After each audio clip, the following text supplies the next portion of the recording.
अस्सलाम वालेकुम लेडीज़, आज मैं आपके लिए एक ब्यूटी टिप लाई हूँ। ये टिप आपके फेस, हैंड या फुट के लिए नहीं है। ये टिप आपके प्राइवेट पार्ट्स के लिए है क्योंकि उनका ख्याल रखना भी बहुत ज़रूरी है। बनाना एंड टूथपेस्ट के साथ मैं आपको एक ऐसी रेमेडी बताऊंगी जो आपकी लाइफ को चेंज कर देगी। अक्सर औकात आपने देखा होगा कि जैसे आपकी शादी हो जाती है, साथ साथ टाइम गुजरता है तो आपके पार्ट्स की शेप बिगड़ना स्टार्ट हो जाती है। आपके parts hair removing cream use करते करते बिल्कुल ब्लैक हो जाते हैं और स्मेल भी बहुत ज़्यादा आती है। तो इसके लिए मैं आज की आपको एक बहुत ही मज़े की टिप बताऊंगी। इस रेमेडी को यूज़ करने से आपके इंटीमेट पार्ट्स बहुत ज़्यादा लाइट हो जाते हैं, यानी ब्लैक से उनका कलर बहुत ज़्यादा लाइटन अप हो जाता है, सॉफ्ट हो जाते हैं और स्मेल भी बहुत अच्छी आने लगती है। इस रेमेडी को आपने वीक में 2 टाइम्स यूज़ करना है।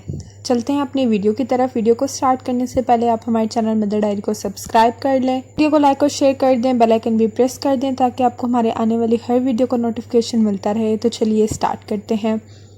इस रेमेडी को बनाने के लिए आपको चाहिए हाफ सॉफ्ट बनाना, यानी कि आपने हाफ बनाना लेना है, उसको राइप करना है और देन उसको मैश्ड कर लेना है अच्छे से फोक की मदद से। अब आपने 1 टेबल स्पून ऑफ शुगर इसमें ऐड कर देनी है, साथ ही half tablespoon of Colgate आपने ऐड करनी है, कोलगेट टूथपेस्ट, और लास्ट में आपने इसमें तकरीबन half table spoon Vaseline add कर देनी है।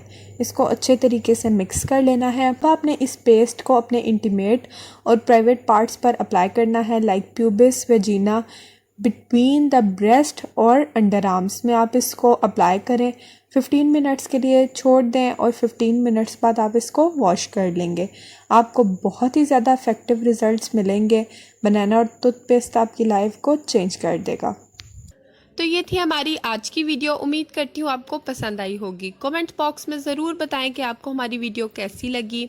हमारे चैनल मदर डायरी को सब्सक्राइब कर लें, वीडियो को लाइक और शेयर कर दें, बेल आइकन भी प्रेस कर दें ताकि आपको हमारी हर वीडियो को नोटिफिकेशन मिलता रहे।